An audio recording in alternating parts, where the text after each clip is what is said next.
لماذا يبدو بناء جسر بين المغرب وإسبانيا حلمًا صعب التحقيق؟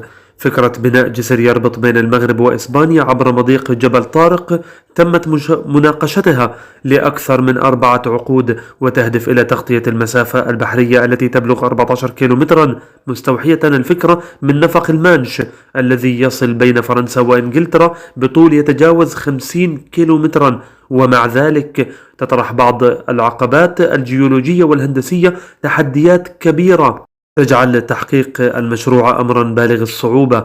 أولى هذه العقبات هي العمق الشديد لمياه مضيق جبل طارق، حيث يتراوح عمق المضيق بين 300 و 900 متر، مما يجعل إنشاء الأساسات اللازمة للجسر أمرا بالغ التعقيد ومخاطرة عالية، خاصة مع الحاجة إلى هياكل تدعم هذه الأعماق غير المعتادة.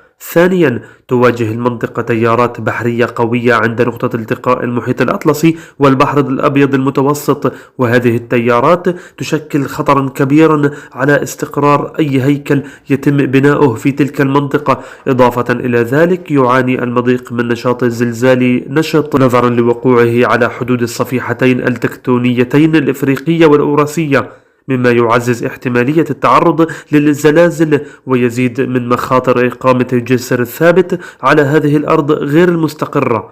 أنا إبراهيم من غزة، اعمل لمتابعة للمزيد ويعطيكم العافية.